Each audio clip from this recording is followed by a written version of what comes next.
নমস্কার, কেমন আছেন সবাই? আশা করি খুব ভালো আছেন আর আমিও খুব ভালো আছি। অগ্নিবীণার প্রতিদিনের একটি নতুন ব্লগে আপনাদের সকলকে জানাই স্বাগত। প্রথমে আপনাদের কাছে ক্ষমা চেয়ে নিচ্ছি, কারণ প্রচুর দিন পরে পরে আমাকে ব্লগ দিতে হচ্ছে। তার একটাই কারণ, আপনাদের সামনে আজকে সেটাই নিয়ে এসেছি। দেখেছেন আমার বেডরুমের অবস্থা? পুরো নিচের তলাটা আমার রেনোভেশন চলছে। নতুন করে আলমারি, নতুন করে ওয়ার্ড্রপ, বর্তমান কথায় যেটাকে ওয়ার্ড্রপ বলা হয়, খাট, সমস্ত কিছু তৈরি হচ্ছে। এতদিন তো সেই বিয়ের ফার্নিচারগুলোই ছিল, তো সেগুলোই এখানে থাকতো, কিন্তু এখন রেনোভেশন চলছে নিচের তলাটার। তো সেই জন্য আমি না একদমই যাযাবরের মতো ঘুরে বেড়াচ্ছি, তাই আর ব্লগটা দেওয়াও হচ্ছিল না।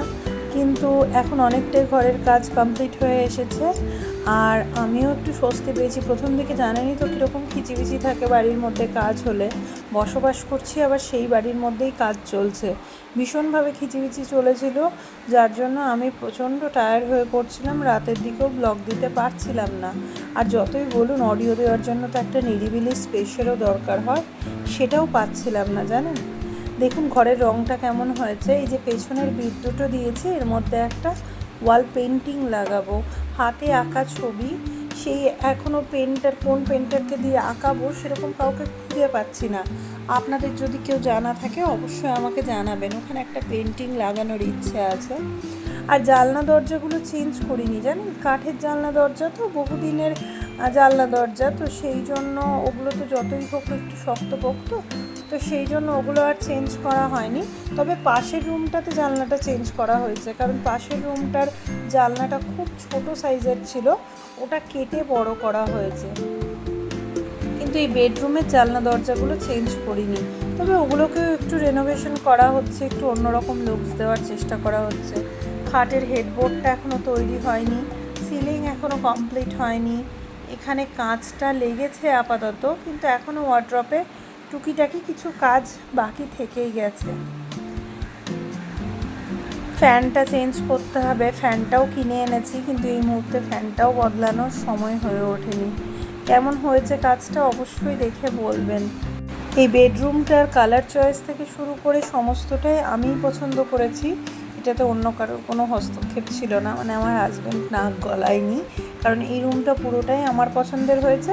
আর এই যে পাশের রুমটা, এখানে একটা ছোটো মতো বারান্দা ছিল, মানে ওটা একটা অফিসের মতো করা হচ্ছে। আর এই যে এই রুমটা পুরোটাই আমার হাজব্যান্ডের পছন্দের মতো হচ্ছে। তো সেই জন্য আমিও এই বিষয়ে নাক গলাইনি, আর ও আমার বেডরুমের বিষয়ে নাক গলায়নি। তো ভীষণভাবে আমার পছন্দ হয়েছে আমার বেডরুমটা, আপনারাও দেখে বলবেন। আর এটার হোয়াইট দিয়েছি, নিচের যে স্লাইডিং ডোরটা ওয়ার্ড্রপের হোয়াইট দিয়েছি, আর ওপরে দিয়েছি উডেন কালার।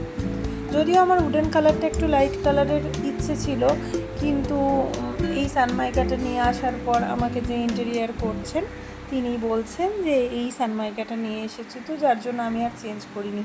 এই দেখুন মোটামুটি একটু রেডি হয়েছে, এখনও তবুও ফাইনাল লুক আসেনি। আমি ঘরের ভেতরে বসে আপনাদের সাথে শেয়ার করছি সেই লুকসটা। দেখুন পেছন দিকে আমার হেডবোর্ড এখনও লাগানো হয়নি, লাইটটা জ্বেলে দিলাম যাতে আপনারা ভালো মতো দেখতে পারেন। ঘর সাজানোও এখনও কিছু কমপ্লিট হয়নি, তাই হয়তো ব্লগ দিতে অনেকটা দেরি হবে।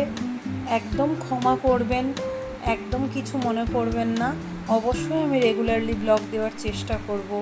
আর এই দেখুন ভীষণভাবে ঘর অগোছালো হয়ে আছে, এগুলো গোছাতেও আমার প্রচুর সময় দিতে হবে।